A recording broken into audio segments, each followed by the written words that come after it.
ప్రార్థన చేసుకుందాం. స్తోత్రం తండ్రి, పరిశుద్ధమైన దేవానికి వందనాలు. వాక్యంలో వెళ్తున్నాం, మాతో మాట్లాడు. నాకు కనిపించు, అందరికీ కనిపించు. నాతో మాట్లాడు, అందరితో మాట్లాడు. నాకు కనిపించు, అందరికీ కనిపించు. మరి యేసుక్రీస్తు నామంలో ప్రార్థిస్తున్నాను తండ్రి, ఆమెన్. మంచిది. దేవుని బిడ్డలకి నా హృదయపూర్వక వందనాలు. మనం వాక్యం చూసుకుందాం. ఈరోజు చెప్పబోయే వాక్యం ఏంటంటే సిలువను మోయుట. చాలా ఇంపార్టెంట్. సిలువను మోయుట. సిలువ అంటే చెక్క, క్రాసు, లేకపోతే చెక్కతో చేయబడిన ఐటెం కాదు. సిలువ అంటే బైబిల్లో ఏది చెప్పినా దాంట్లో ఆత్మీయ అర్థమే ఎక్కువ ఉంటుంది. ఫిజికల్ కంటే కూడా స్పిరిచువల్ అర్థమే ఎక్కువ ఉంటుంది.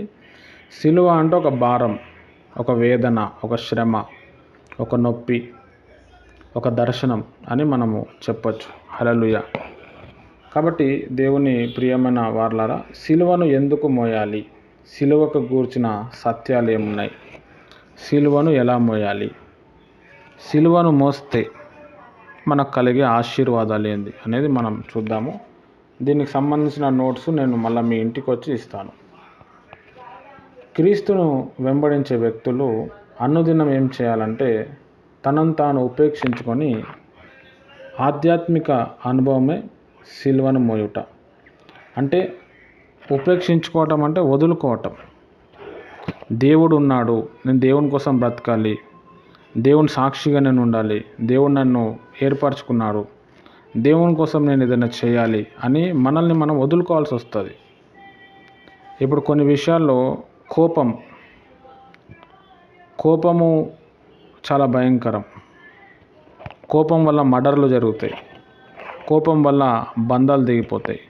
కోపం వల్ల మన దగ్గర మంచి ఏదైతే అవసరం ఉందో, మనకి ఏదైతే కావాలో అది తెగిపోతుంది.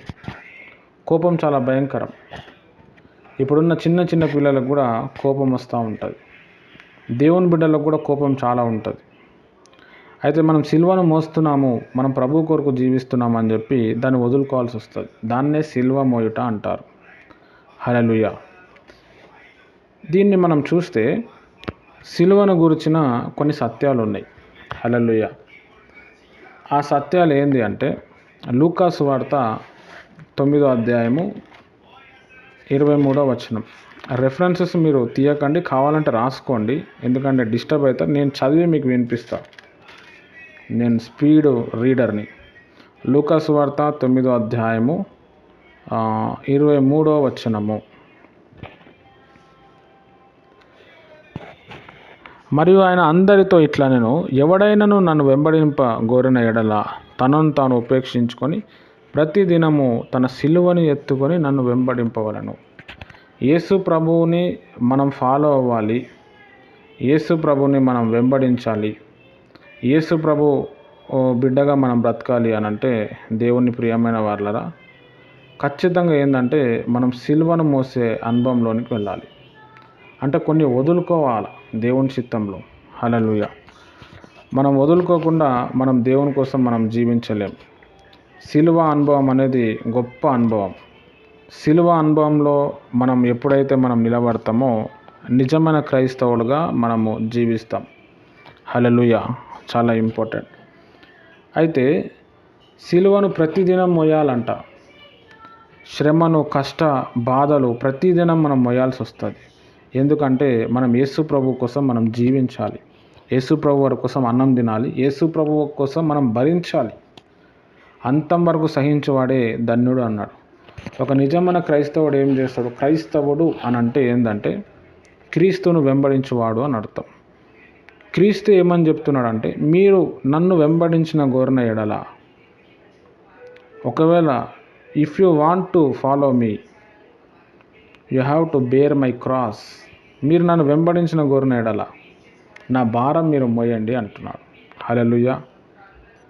ఇప్పుడు మనం అన్యుల ఆచారాల నుంచి ప్రభువులో వచ్చాం. ఇప్పుడు ఈ ఆగస్టు, సెప్టెంబర్, అక్టోబర్ అన్నీ కూడా అన్యుల ఆచారాలు. రాఖీ పున్నమి వస్తుంది, బోనాలు వస్తుంది, దసరా వస్తుంది, దీపావళి వస్తుంది. బాప్తిజం తీసుకొని సండే చర్చికి పోయే క్రైస్తవులకు కూడా ఈ ఆచారాలు, ఈ పండగలకు వచ్చినప్పుడు దానికి షిఫ్ట్ అయిపోతారు. అది చేస్తారు, ఇది చేస్తారు, తోరణాలు కడతారు, లేకపోతే అవి చేస్తారు, ప్రభా నన్ను క్షమించమని అంటారు. వాళ్ళు క్రైస్తవులు కాదు, వాళ్ళు సినిమాలు మోస్తలేరు, భారం మోస్తలేరు. హల్లెలూయా, చాలా ఇంపార్టెంట్. అయితే దేవుని మనం నమ్మిన తర్వాత బైబిల్ చదువుతూ ఉన్నప్పుడు దేవుడు ఏదేది వదిలేయమని చెప్పిండో అది వదిలేయాల. వదిలేస్తే ఏమవుతుంది బ్రదర్ అంటే, నువ్వు దేనికోసం అయితే పరిగెత్తుతున్నావో, అసలు దేనికోసం ప్రభువుని నమ్ముకున్నావో అంతకంటే ఎక్కువనే నీకు దేవుడు దొరికిస్తాడు. సౌలు రాజుకి సమూయేలు ప్రవక్త ఏమని చెప్పిండంటే, అమాలేకులందరినీ చంపేయమని చెప్పాడు. అమాలేకులందరినీ చంపేయమని చెప్తే ఈయన చంపకుండా కొంతమందిని తెచ్చుకొని పెట్టుకున్నాడు, జంతువులను తెచ్చుకున్నాడు. ఆయన రాజ్యమే జీలిపోయింది. నెక్స్ట్ నువ్వు రాజు కావు, నీ కొడుకు కూడా రాజు కాదు, నీ రాజ్యం వేరేనికి వెళ్ళిపోతుంది అన్నాడు. దేవుడు ఏదైనా చెప్పినప్పుడు మనం దాన్ని వదలకుండా దాన్ని మన దగ్గరే పెట్టుకుంటే అదే మనం నాశనం చేస్తుంది. యాకోబు రాహేల్ని బాగా ప్రేమించిండు, లవ్ మ్యారేజ్, ఆమె కోసమే జీవించిండు. ఆమెకు 18 సంవత్సరాలు, ఈయనకు 52 సంవత్సరాలు.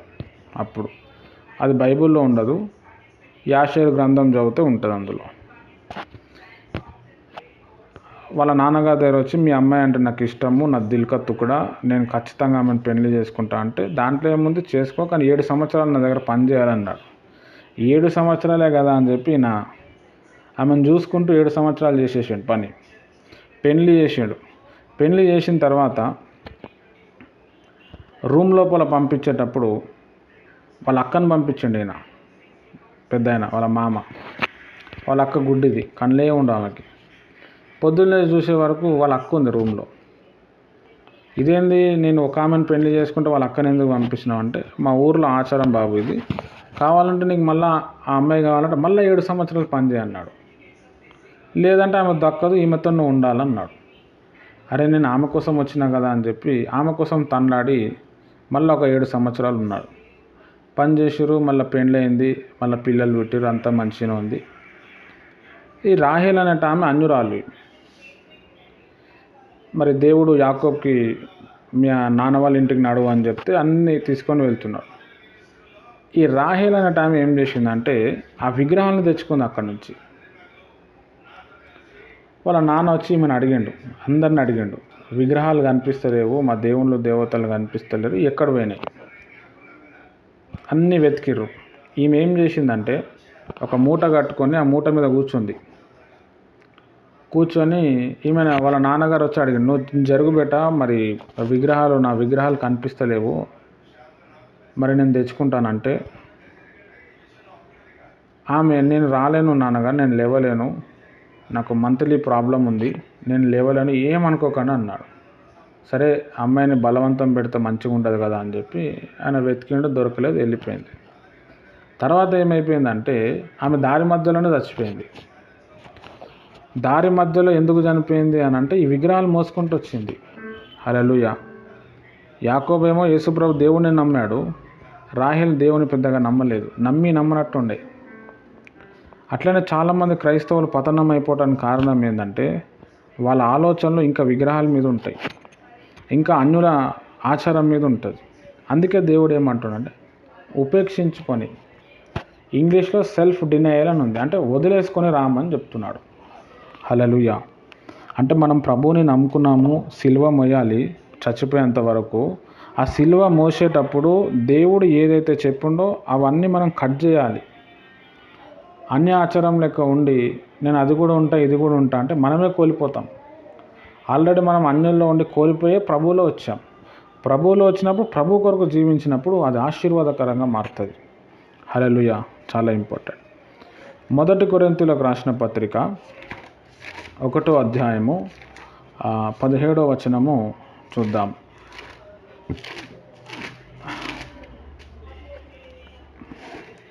మొదటి కొరింథీయులకు రాసిన పత్రిక 1వ అధ్యాయము 17వ వచనం. బాప్తిజం ఇచ్చుటకు క్రీస్తు నన్ను పంపలేదు, కానీ క్రీస్తు యొక్క శిలువ వ్యర్థం కాకుండానట్లు వాక్చాతుర్యం లేకుండా సువార్తను ప్రకటించుటకే ఆయన నన్ను పంపెను. హల్లెలూయా. పౌలు భక్తుడు చెప్తున్న స్టేట్మెంట్ ఇది. నేను బాప్తిజం ఇవ్వటానికి పంపించలేదు, కానీ ఆ శిలువ వ్యర్థం అవ్వద్దు అని చెప్పి సువార్త కోసం నన్ను పంపించిండు. వాక్చాతుర్యం కాదు అంటున్నాడు. అంటే పౌలు భక్తుడు మంచిగా అనర్గళంగా వాక్చాతుర్యం గల వ్యక్తి, కానీ ఆయన సేవలో ఆ వాక్చాతుర్యాన్ని ఉపయోగించలేడు. హల్లెలూయా. చాలా ఇంపార్టెంట్. శిలువ యొక్క శక్తిని మనం వ్యర్థం చేయొచ్చు. శిలువ యొక్క శక్తి వ్యర్థం అవుతుందని చెప్పి నన్ను దేవుడు పంపించిండు అంటున్నాడు. ఫస్ట్ ఏమో శిలువను మోయాలి. శిలువ యొక్క శక్తి వ్యర్థపరిచే విధానాలు ఉన్నాయి. క్రైస్తవులు అన్య ఆచారాలు పాటించటం వలన శిలువ యొక్క గుర్తు, శిలువ యొక్క మెసేజ్ పబ్లిక్లో వెళ్తలేదు. ప్రభు ఎంత శ్రమపడి రక్తం గార్చాడు. ఇప్పుడు చాలామంది క్రైస్తవులు సండే చర్చికి పోరు, సండే బిజీ అని అంటారు, లేకపోతే టైం ఉండదు, ఏదో ఒకటి. సండే ఎందుకు చర్చికి పోతలేరంటే ఏం కాదు, దేవుడు మంచోడు, ఏం కాదు. హల్లెలూయా. సిలువ భారం తెలుస్తలేదు. ఆ సిలువను గుర్తు చేసుకోవడానికి మనం ఆదివారం రోజు మందిరానికి వెళ్ళాలి, కానీ అది లేదు.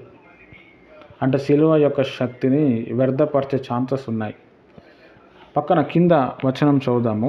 సిలువను గూర్చిన వార్త నశించుచున్న వారికి వెర్రితనము కానీ రక్షింపబడుచున్న మనకు దేవుని శక్తి. హల్లెలూయా.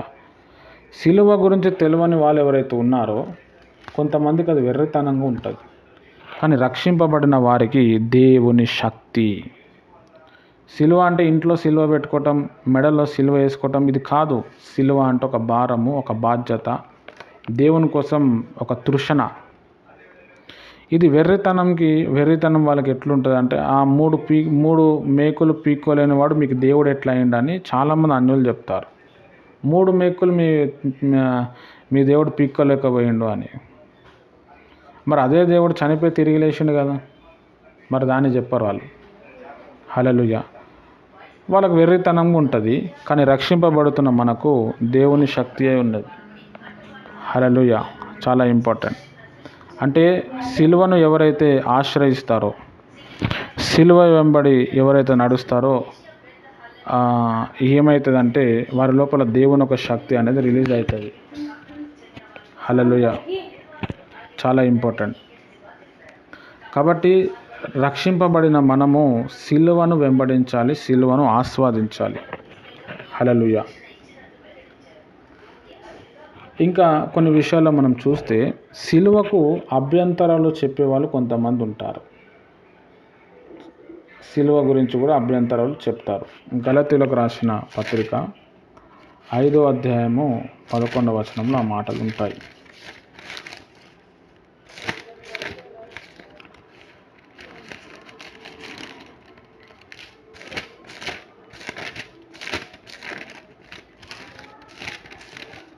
గలతీయులకు రాసిన పత్రిక 5వ అధ్యాయము 11వ వచనం.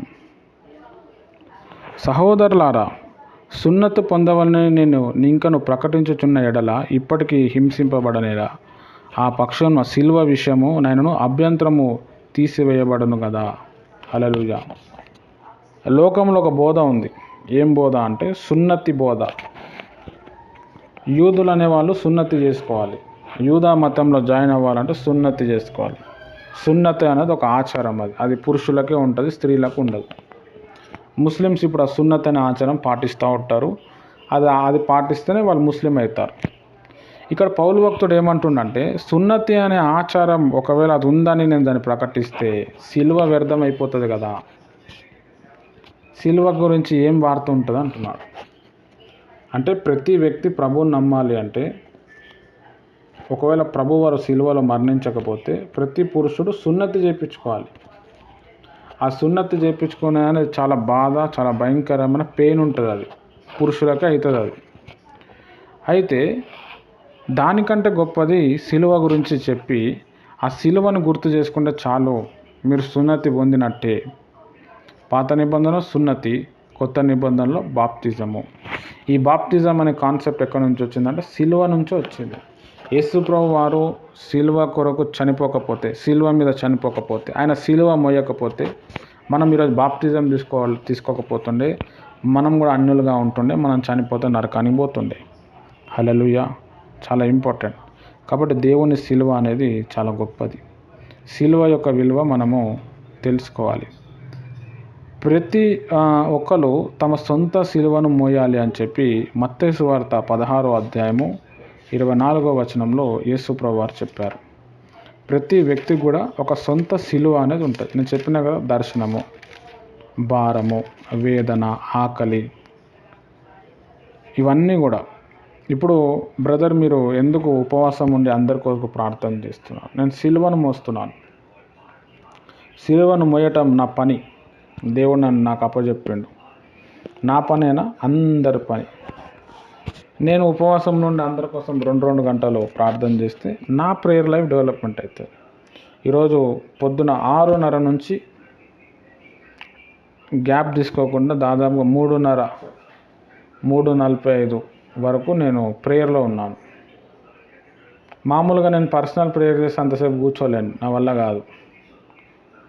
అప్పటికే నేను నైట్ పడుకోలేదు. నైట్ 12 గంటలకు పడుకున్నాను, మళ్ళీ 4 గంటలకు లేచాను. నిద్ర సరిపోలేదు. పొద్దున తౌడమ్మక ప్రేయర్ చేస్తే నిద్ర వచ్చేస్తుంది. తర్వాత కంట్రోల్ అయిపోయింది. 4 o'clock to 5 o'clock మళ్ళీ పండుకుంటే సెట్ అయిపోయింది. హల్లెలూయా. కానీ నేను సిలువ మొయ్యాలి. నా భారం అది. ఏదో వాక్యం చెప్పేసినాము, లేకపోతే ఫోన్ చేస్తే ఫోన్లో ప్రేయర్ చేసినామా కాదు. అది ఖచ్చితంగా దైవజనుడు అనేవారు, దేవుడు ఒక వ్యక్తిని అప్పచెప్తే వారి కోసం కన్నీరు గార్చాలి, వేదన పడాలి, శ్రమ పడాలి. వారి కోసం మనం భారం మోయాలి. అప్పుడే ఆ వ్యక్తి విడుదల పొందుతాడు. ఇది పౌలు భక్తుడు చేసిండు, యేసుప్రభు వారు చేశాడు. యేసుప్రభుని వెంబడించే వారు మనం కూడా ఏం చేయాలంటే అనేకుల భారము మనం మోయాలి. మనం అనేకుల భారం మోసేవారుగా మనం మారాలి. క్రైస్తవులు అంటే ఏంటంటే ఇతరుల భారంను మోసేవాడని అర్థం. యేసుప్రభు వారు చెప్పారండి, మత్తయి సువార్త 16వ అధ్యాయము 24వ వచనంలో చూద్దాం. యేసు తన శిష్యులను చూచి, ఎవడైనా నన్ను వెంబడింపగోరిన ఎడల తనను తాను ఉపేక్షించుకొని తన సిలువనెత్తుకొని నన్ను వెంబడింపవలను. ప్రయాసపడి భారం మోస్తున్న జనులారా నా యొద్దకు రండి అని ఒక దగ్గర అన్నాడు, మత్తయి సువార్త 11వ అధ్యాయంలో. ఇక్కడ ఏమంటుండు? మీరు నన్ను వెంబడించిన గోరిన ఎడల మీ సిలువనెత్తుకొని నన్ను వెంబడించండి. మీ సిలువ నాకు ఇచ్చి మీరు హ్యాపీగా ఉండండి అని అంటలేడు. మీ సిలువను ఎత్తుకొని నన్ను వెంబడించాలి. క్రైస్తవులైన మనం గుర్తుపెట్టుకోవాల్సిన విషయం ఏంటంటే, మనం చివరి వరకు సిలువను మోయాలి. సిలువను మనం మోయకుండా పరలోక రాజ్యం చేరలేము. హల్లెలూయా. ఒకరోజు ఏమైందంటే, ఒక ఫోన్లో ఒక వీడియో చూశాను. అందరూ వారి సిలువను మోసుకుంటూ వస్తున్నారు. ఒక్కొక్కరికి ఒక్కొక్క దారి ఇవ్వబడ్డది. ఆ సిలువ అనేది ఒక బ్రిడ్జ్ లాంటిది అనమాట. సిలువను మోసుకుంటూ వెళ్ళాలి. కింద అగాధం, కింద నీళ్ళు ఉంటాయి. అటుపక్క ఇటుపక్క ఏమి ఉండదు. ఇక అందరు ఏం చేయాలంటే, వారికి ఏదైతే సిలువ ఇచ్చారో ఆ సిలువను దాని మీద వేసి ఆ సిలువ మీద ఎక్కేసి వాళ్ళు అటు దాటి వెళ్ళిపోవాలి. అది వీడియో అనమాట. ఒక నాలాంటి వాడు, తెలివైన వాడు ఏం చేసిండంటే, ఈ సిలువ ఇంత పెద్దగా ఉంది, ఇంత పెద్దగా నేను ఎందుకు మోయాలి, చిన్నది మోస్తే చాలు కదా అని చెప్పి ఆ సిలువ అది చిన్న కట్ చేసేస్తాడు.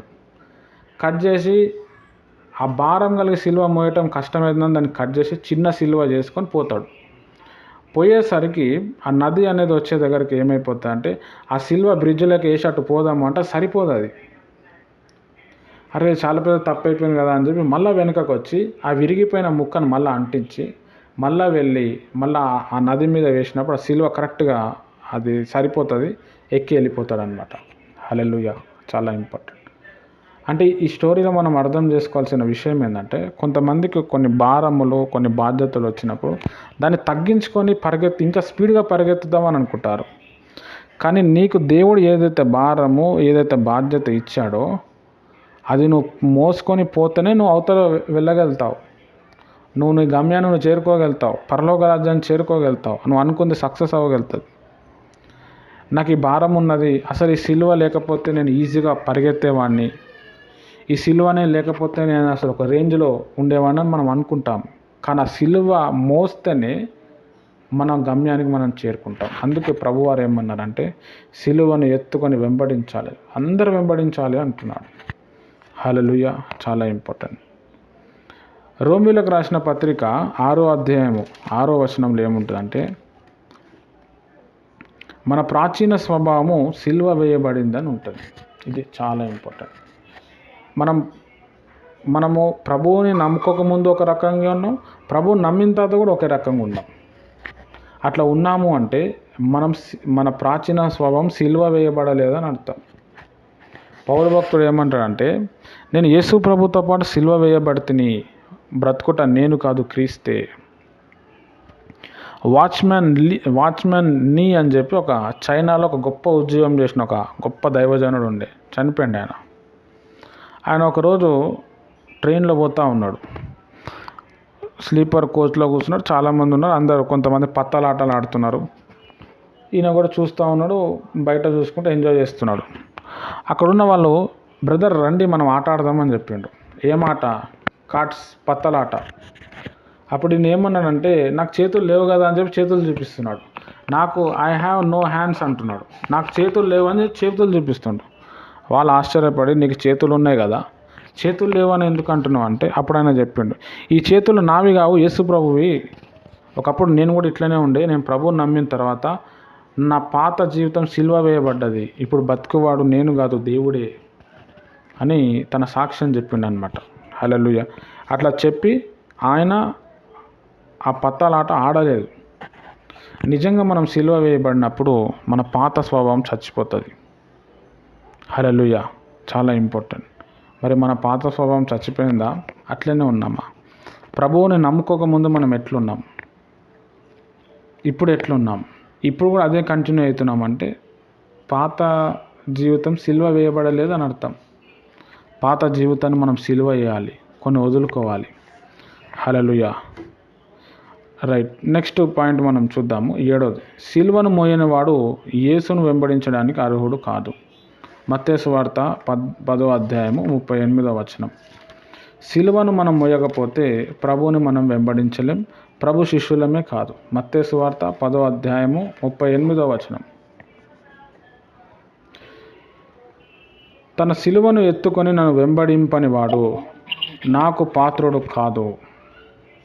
తన ప్రాణమును దక్కించుకున్నవాడు దానిని పోగొట్టుకొను, నా నిమిత్తము తన ప్రాణమును పోగొట్టుకున్నవాడు దానిని దక్కించుకొనును. ఇప్పుడు చాలామంది పెద్ద పెద్ద సేవకులు ఉన్నారు, మస్తు ప్రాపర్టీ వాళ్ళు సంపాదించి పెద్ద పెద్ద సంఘాలు కడుతున్నారు. హల్లెలూయా. వాళ్ళు పరలోక రాజ్యంలో వాళ్ళు ఉండరు, ఎందుకంటే ఇక్కడ ప్రాపర్టీయే వాళ్ళు సంపాదించుకుంటూ ఉన్నారు. ఇక్కడ చూడండి, సిలువను ఎత్తుకొని వెంబడింపని వాడు నాకు పాత్రుడు కాదు. సిలువ, శ్రమ, వేదన, ఆ దుఃఖము, ఆ మనోబాధ, అది మనం వెంబడించకుండా, దాన్ని మోయకుండా మనము ప్రభువుకి పాత్రులం కాలేం, మనం పరలోక రాజ్యం వెళ్ళలేం. తన ప్రాణాలను దక్కించుకున్నవాడు దానిని పోగొట్టుకొను, నా నిమిత్తము, నా పరిచర్య నిమిత్తము తన ప్రాణాన్ని పోగొట్టుకున్నవాడు దానిని దక్కించుకొనును. హల్లెలూయా. ఈ యొక్క మాట మీదనే చాలామంది క్రైస్తవులు చనిపోయారు ప్రభు కొరకు. ఈరోజు నా ప్రాణం వదిలేస్తే నాకు పరలోక రాజ్యం వస్తుంది కదా అని. కొంతమంది, అమ్మో నేను చచ్చిపోతే నా భార్య నా పిల్లలు ఎట్లా అని చెప్పి అన్నిలో కలిసిపోయిన వాళ్ళు ఉన్నారు. హల్లెలూయా. చాలా ఇంపార్టెంట్. నువ్వు నిజంగా దేవుని సిలువను నువ్వు మోస్తే, దేవుని కొరకు నేను జీవించాలి, ఏమైనా నేను జీవిస్తా బ్రదర్ అని అనుకుంటే నీ ప్రాణాన్ని నువ్వు పరలోక రాజ్యంలో కాపాడుకుంటావు, లేదంటే అక్కడ పోతుంది. హల్లెలూయా. చాలా ఇంపార్టెంట్. సిలువను ఎలా మోయాలి అనే అంశాన్ని మనం చూద్దాం. మనం ఆల్రెడీ మత్తయి సువార్త 16వ అధ్యాయం 24వ వచనం చదివాము. మనల్ని మనం ఉపేక్షించుకోవటం అంటే మనల్ని మనం తగ్గించుకోవటం. రోజు మనం ఆలోచించాలి, నేను చేస్తుంది ఇది కరెక్టా, నా డ్రెస్సింగ్ కరెక్ట్గా ఉందా, నా మాట తీరు కరెక్ట్గా ఉందా. వాక్యం చదువుతూ ఉన్నప్పుడు కొన్ని వాక్యాలు మనకు తాకుతాయి, ఎవరైనా వాక్యాలు చెప్పినప్పుడు మనకు తాకుతాయి. అరే ఈయనేంది నా గురించే చెప్తున్నాడు అని మనం బీపీలు పెంచుకోవద్దు. నువ్వు బీపీలు పెంచుకున్నావంటే నీ పాత జీవితం సిలువ వేయబడలేదని అర్థం. హల్లెలూయా. తనను తాను ఉపేక్షించుకొని, ఒకవేళ అది మన దగ్గర లేదు అని అంటే దాన్ని వదిలేసుకొని మనం జీవించటం చాలా ఇంపార్టెంట్. హల్లెలూయా. తర్వాత గలతీయులకు రాసిన పత్రిక 6:12లో ఏముంటుందంటే, హింసను ఎదుర్కోవాలి సిలువ మోయాలి అంటే, శ్రమలు అనుభవించాలి, చాలా బాధ ఉంటుంది, వేదన ఉంటుంది. మన కాన్ఫరెన్స్లో చాలామందికి ఇంట్లో పర్మిషన్ ఉండదు, ప్రేయర్ చేస్తా అంటే ఒప్పుకోరు, చర్చికి వెళ్తా అంటే ఒప్పుకోరు, అస్సలు వద్దు, యేసయ్య వద్దు అని అంటారు. వాళ్ళు పోరు, మనని పోనీయరు. ఆ హింసను మనం ఎదుర్కోవాల్సి వస్తుంది, మనం భరించాల్సి వస్తుంది. హల్లెలూయా. అట్లా మనం ఆ హింసను, ఆ బాధను, ఆ వేదనను భరిస్తున్నాము అంటే మనం సిలువను మోస్తున్నాము అని అర్థం. హల్లెలూయా. చాలా ఇంపార్టెంట్. అదే గలతీ 6:14 ఏమంటాడంటే సిలువను ఎలా మోయాలి అంటే సిలువ వేయబడుట ద్వారా. కొన్ని విషయాల్లో కొన్ని దాంట్లో మనకి రెస్ట్రిక్షన్స్ ఉంటాయి. అన్నీ కూడా మనం చేయనికి స్వాతంత్రం మనకి దేవుడు ఇవ్వలేదు. దాన్ని మనం వదులుకోవటమే బెస్ట్. మన మైండ్ ఎప్పుడు పాడవుతుందంటే మనం కొన్ని విషయాలు కొంతమందిని ఆలోచించినప్పుడు, అరే నాకు అది లేదు, మా ఆయన ఇట్లా లేడు, నా పిల్లలు ఇట్లా లేరు అని మనం అనుకున్నప్పుడు మనం ఫీల్ అయిపోతాం. అయితే దేవుని ప్రియమైన వాళ్ళారా, అట్లా కొన్ని విషయాలు మనం వదులుకోవాల్సి వస్తుంది. అట్లా వదులుకుంటే సిలువను మోసినట్టే మనం. హల్లెలూయా. అన్యులు పిలిచి వాళ్ళ అన్య ఆచారాలు చేయమని చెప్తారు. ఎంజాయ్ చేద్దాం, ఒకటే ఉన్నది, ఒకటే జీవితం, ఎంజాయ్ చేయాలి, హ్యాపీగా ఉండాలి, ఎన్నో చెప్తారు. కానీ దేవుని ఒక వాక్యం కోసం, దేవుని ఒక సిలువ కోసం వాటిని మనం వదులుకోవాల్సి వస్తుంది. అదే సిలువ మోయటం అంటే. సిలువ మోయటం ఎలా ఉంటుందంటే అట్లనే. వద్దు బ్రదర్, నేను దేవుణ్ణి నమ్ముకున్నాను, ఉన్నా లేకపోయినా, ఈరోజు గంజి ఉన్నా రేపు అది లేకపోయినా, డబ్బులున్నా లేకపోయినా దేవుని కొరకు బతుకుతా, దేవుడే నా సర్వస్వం, నేను చనిపోతే దేవుని దగ్గరికే పోవాలా. నువ్వు ఎన్ని తిడతావా తిట్టు, నన్ను చంపుతావా చంపు, కానీ నా దేవుణ్ణి మాత్రం నేను వదలను. ఇట్లాంటి తీర్మానం ఎవరైతే చేసుకొని జీవిస్తారో వాళ్ళు నిజంగా సిలువను మోస్తున్నారు. వాళ్ళు ఆ విధంగా సిలువను మోయాలి. హల్లెలూయా. ఫిలిప్పీయులకు రాసిన పత్రిక 2:8 ఏముంటుందంటే సిలువను మోయటం అంటే ఏంటంటే తనను తాను తగ్గించుకోవాలి. ఒక వాక్యం ఒక పెద్ద మనిషి చెప్పినా తగ్గించుకోవాలా, ఒక చిన్న మనిషి చెప్పినా తగ్గించుకోవాలి. పెద్ద మనిషి చెప్పినప్పుడు మనం తగ్గించుకుంటాం, కానీ చిన్న మనుషులు, చిన్నగా ఉన్న వాళ్ళు చెప్తే తగ్గించుకోము. నువ్వేంది నాకు చెప్పేది అన్నట్టు ఉంటాం. మరి ఏడుంది నీకు తగ్గింపు? నువ్వు ఏడ సిలువను మోస్తున్నావు? హల్లెలూయా. ఒక విశ్వాసి చర్చిలో ఏదైనా వాక్యం చెప్తే పాస్టర్కి ఎదురుగా చెప్తే పాస్టర్కి నచ్చకపోతే పాస్టర్ ఒప్పుకోడు. ఆమె లోపల సైతాన్ ఉంది, ఆమెను ఎలగొట్టేసిండి అంటారు. తగ్గింపు లేదు అక్కడ. సిలువను మోసేవాళ్ళు తగ్గింపు కలిగి ఉంటారు. మనం తగ్గించుకుంటున్నాము, మనల్ని మనం ఎంత తగ్గించుకుంటున్నామో అంత భారమైన సిలువను మనం మోస్తున్నాం. యేసు ప్రభువారు మరి సిలువను మోసాడు, తగ్గించుకున్నాడు. ఆయనని ఇష్టం వచ్చిన కొట్టి నిన్నెవరు కొట్టిరో చెప్పు అన్నాడు. ప్రభా వీళ్ళు ఏం చేస్తారో వీళ్ళకి తెలియదు, వీళ్ళని క్షమించుమన్నాడు. హల్లెలూయా. అప్పటికి ఇంకా సిలువ మోస్తూనే ఉన్నాడు ప్రభువారు. తనను తాను తగ్గించుకున్నవాడు. తగ్గించుకోవటం ద్వారా మనం సిలువను మోసినట్టు.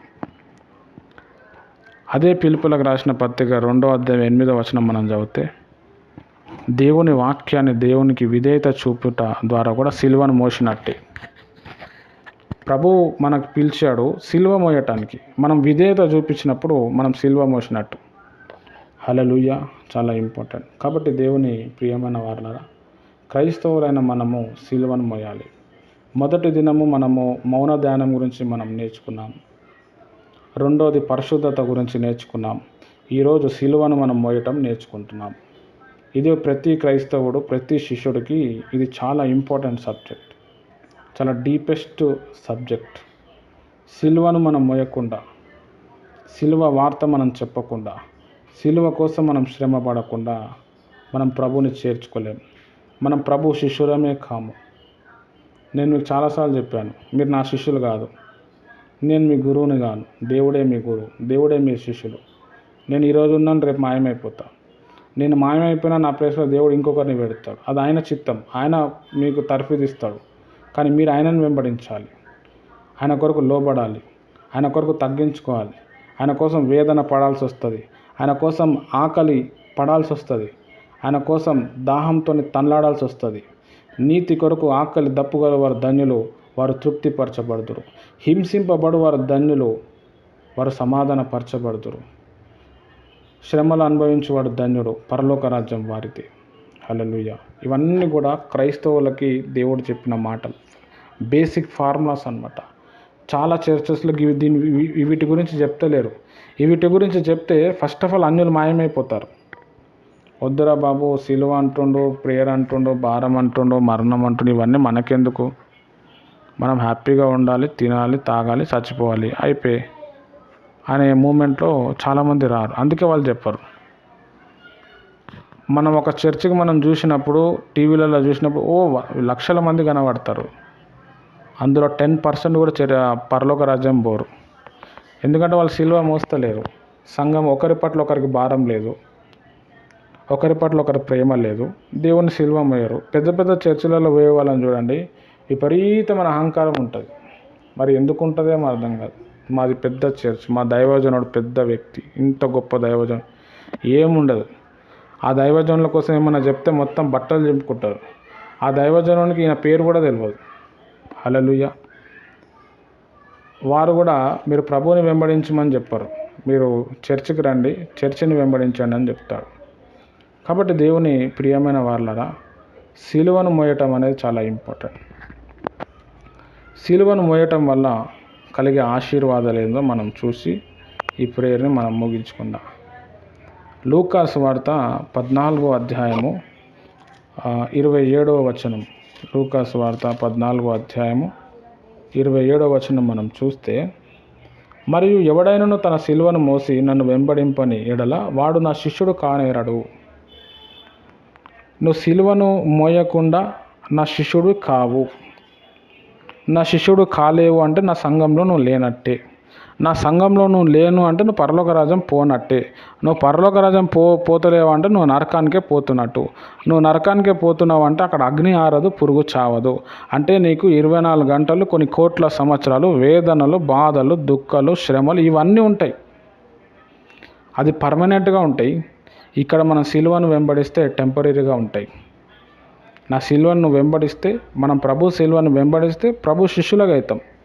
ప్రభు సిలువను మనం మోయకపోతే ప్రభు శిష్యులం కాలేం. ఇందాక మనం చదువుకున్నాం 1 కొరింథీయులు 1వ అధ్యాయం 18వ వచనం. నశించుతున్న వారికి దేవుని సిలువ వెర్రితనంగా ఉంది, రక్షింపబడిన వారికి దేవుని శక్తి ఉన్నది. మనం ఎప్పుడైతే సిలువని మనం మోస్తూ ఉంటామో దేవుని ఒక శక్తిని మనం అనుభవిస్తాం. ఆమేన్, హల్లెలూయా. రియల్గా దేవుని ఒక పవర్ మన మీద దిగొస్తుంటుంది. మన జీవితం ప్రత్యేకంగా మారుతుంది. ఎన్ని శ్రమలు, ఎన్ని శోధనలు వచ్చినా మనం భరించి, సహించి, నెమ్మది సమాధానం పోవటానికి మనం ప్రయత్నం చేస్తాం. సైతాను ఆశ్చర్యపోతాడు, లోకస్తులు కూడా ఆశ్చర్యపోతారు. ఆ శక్తి, ఆ పవర్ ఎక్కడి నుంచి వస్తుందంటే, హల్లెలూయా, దేవుని ప్రియమైన వారలారా, సిలువను ఆశ్రయించటం వల్ల, సిలువను మోయటం వల్ల. కాబట్టి సిలువ మోస్తే కలిగే లాభం ఏంటి అంటే దేవుని ఒక శక్తిని మనం అనుభవిస్తాం. మనమందరం ఈరోజు సిలువను మోస్తున్నాము, దేవుని శక్తిని అనుభవిస్తున్నాము. అందుకే ఈరోజు మనం ప్రార్థనలో కూర్చుంటున్నాం. అందుకే మనం ఎన్ని శ్రమలు వచ్చినా నాకు దేవుడే కావాలని అంటున్నాం. ఆ శక్తి, ఆ ఓర్పు, ఆ నెమ్మది, ఆ ధైర్యం ఎక్కడి నుంచి వస్తుంది? సిలువను మీరు మోస్తున్నారు, ఆ సిలువ నుండి మీకు శక్తి వస్తుంది. హల్లెలూయా. తర్వాత సిలువను మోయటం వల్ల ఏమవుతుందంటే ఒక్క శరీరంగా జీవిస్తాము. మనమందరం సంఘస్థులము. ఒకరికి బాధ వచ్చినా ఇంకొకరు ఫోన్ చేస్తాం, మాట్లాడతాం, ఎందుకు రాలేదు, ఏమైంది తెలుసుకుంటాం. ఒకే శరీరం కలిగి ఉన్నాం, ఒకే ఆలోచన కలిగి ఉన్నాం. కాన్ఫరెన్స్ ప్రేయర్లో నాకు బాగా ఇష్టమైనది ఏంటంటే అందరు కూడా లాస్ట్కి ఒక ప్రేయర్ పాయింట్ చేస్తారు. ప్రభా, కాన్ఫరెన్స్లో వచ్చిన వారందరు బాధలు పోవును గాక, అందరు శ్రమలు పోవును గాక.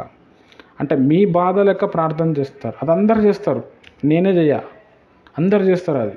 హల్లెలూయా.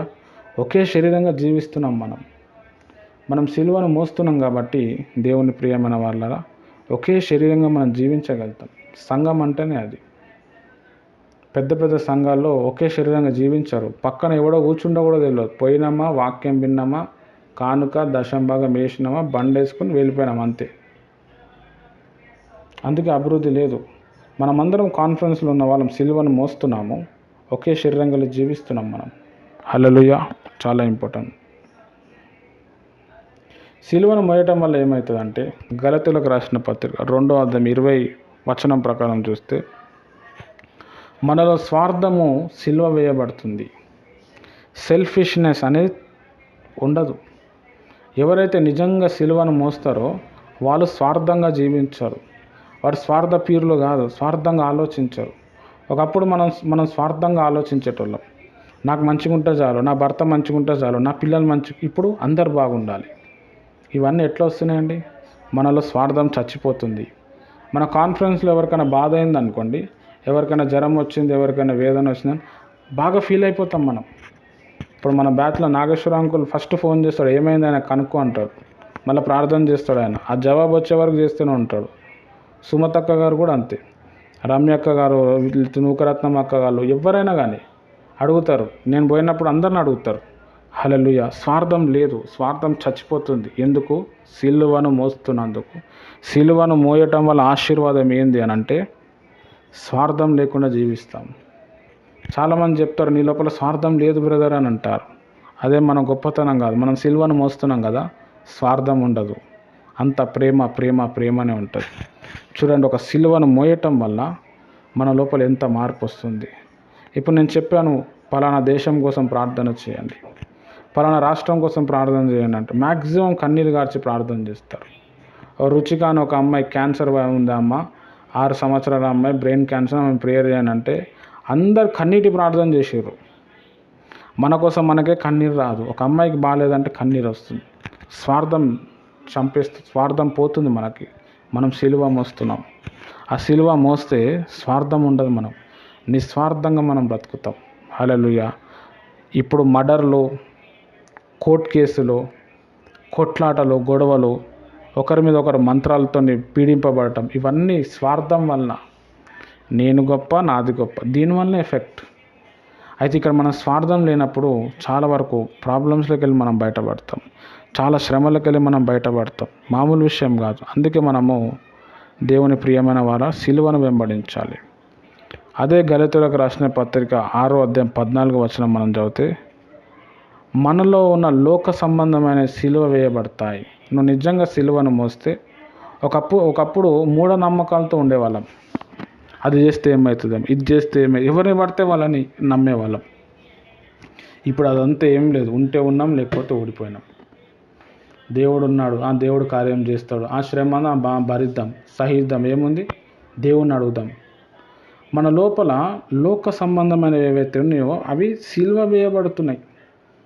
ఎందుకు అంటే మన సిలువను మోస్తున్నాం కాబట్టి. సిలువను మోయటం వల్ల మనల్ని మనం పరిపూర్ణలోనికి వస్తాం, పర్ఫెక్షనెస్లోనికి వస్తాం. అట్లా వచ్చిన తర్వాత దేవుడు పిలుచుకుంటాడు మనల్ని. అందుకే అది రావాలంటే మనం సిలువను వెంబడించాలి, సిలువను మనం మోయాలి. హల్లెలూయా. గలతీయులకు రాసిన పత్రిక అదే 6వ అధ్యాయం 14వ వచనం, అందులో ఇంకో పాయింట్ ఏముందంటే, మనం లోకానికి సిలువ వేయబడతాం.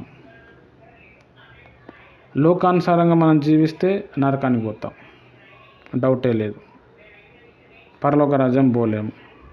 కానీ మనం సిలువను మోయటం వల్ల లోకం మన లోపల సిలువ వేయబడుతుంది.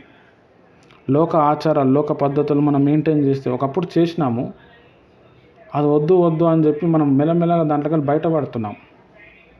దీనివల్ల ఏమవుతుందంటే మనం నరకానికి పోయే ఏదైతే కాన్సెప్ట్ మన బాడీలో, మన మైండ్లో ఉందో అది చాలా వరకు తగ్గిపోతుంది. హల్లెలూయా. మనం నరకానికి పోము, ఇంకా మనం పరిశుద్ధంగా జీవిస్తాం, దేవుని కోసం మనం పరిగెత్తుతాం, దేవుని యందు మనం నిలబడతాం. Because of bearing the cross of Jesus. ఎందుకనగా దేవుని సిలువ మోయటం వలన, దేవుని సిలువ మోయటం వల్ల మన లోపల లోకం చచ్చిపోతుంది, సిలువ వేయబడుతుంది. హల్లెలూయా. సిలువ మోయటం వలన గలతీయులకు రాసిన పత్రిక 6వ అధ్యాయము 6-7 వచనాల్లో చూస్తే, పాపం నుంచి స్వేచ్ఛ పొందుకుంటాం. ఒకప్పుడు విచ్చలవిడిగా పాపం చేసేవాళ్ళం, ఏదో తెలుసో తెలియక పాపం. కానీ ఇప్పుడు ఆ పాపం చేయబుద్ధి కావట్లేదు. పాపం చేస్తే దాంట్లో ఎంత మజా వస్తుందో దానికంటే ఎక్కువ మజా దేవునిలోనే వస్తుంది. మనకి ప్రార్థన చేసినప్పుడు వస్తుంది, పాట పాడినప్పుడు వస్తుంది, ఎక్కడన్నా ప్రేయర్ మీటింగ్స్ ఉంటే, ఎవరైనా దైవజనుడు వాక్యం చెప్తుంటే ఆ వాక్యం వింటే మజా వస్తుంది. పాపం మీద మజా వస్తలేదు, పాపం మీద ఇష్టం తగ్గిపోతుంది. హల్లెలూయా. పాపం చేయకుండా మనం ఫ్రీ బర్డ్గా ఉన్నాము. ఒకప్పుడు ఒక బానిసంగా అదే పనిగా పాపం చేసేవాళ్ళం, కానీ ఇప్పుడు పాపం లేదు, మనం స్వేచ్ఛగా జీవిస్తున్నాం, ఆత్మ పూర్ణులుగా మారుతున్నాం. హల్లెలూయా. ఎందుకు దేవుని ప్రియమైన వారలారా, సిలువను మనం మోస్తున్నాం. సిలువ మోయటం వల్ల వచ్చే ఆశీర్వాదాలు ఇవి. కాబట్టి దేవుని ప్రియమైన వారలారా, దేవుడు మనని ఎంతో విలువగా మనల్ని పిలుచుకున్నాడు కాబట్టి ఆయన సిలువను మనం మోస్తూ చివరి వరకు మనం జీవిద్దాం. దేవుడి మాటలు దీవించునుగాక. ఆమెన్.